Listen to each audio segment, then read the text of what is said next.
The time has come. Let the show begin. Tapos! Ang rated SPG, striktong paglaban at gabay ng magulang ang kailangan maaaring may masisirang tema, lengguwahe.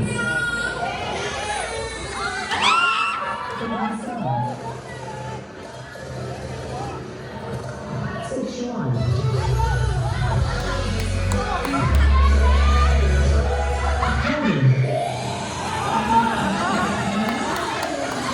O droga.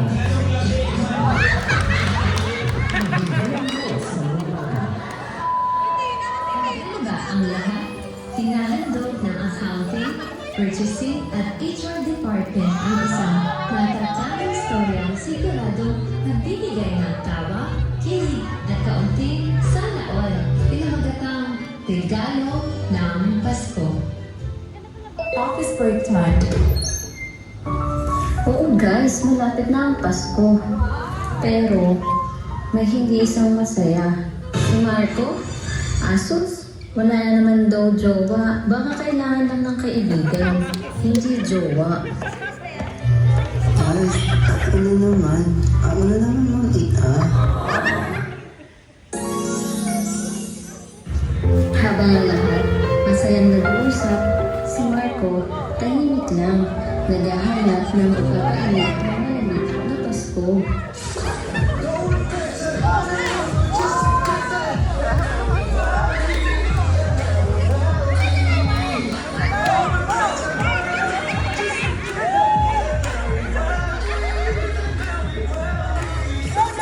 Part 2. The plan. Girls, tulungan natin si Marco sumaya. Tama, hindi naman jowa ang solusyon. Let's give him the best Pasko surprise. Tara girls, dito tayo. Ito yung plan natin. Guys, anong ginagawa niyan?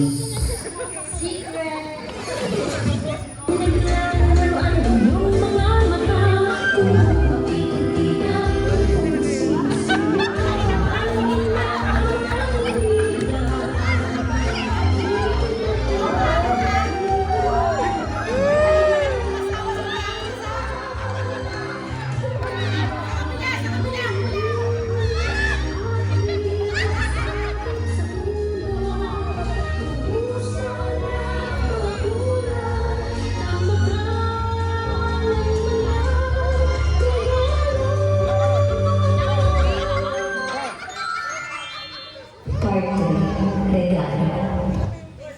Habang ang mga girls busy sa kanilang mga ginagawa, si Marco, malalim pa rin ang iniisip.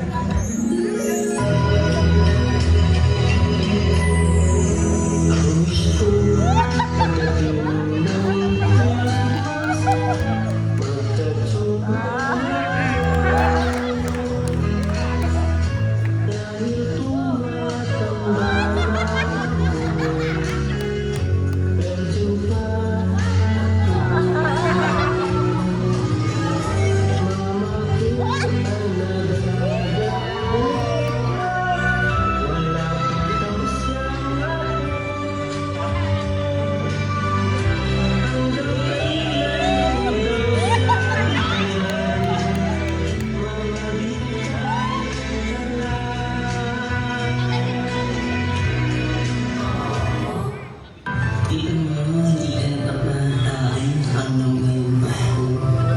No, Marco, you're not alone. May mga kaibigan ka, may pamilya kang nagmamahal sa'yo. Hindi mo kailangan ng jowa para maging masaya. Kasi may mga regalo kami para sa'yo. Minsan, ang regalo ng Pasko ay yung mga taong nandyan na pala sa tabi mo. Salamat ang ipagmanahan na nanay na kumita na panahon kasama kayo. O siya, enough ng drama. Let's bring the Christmas vibe.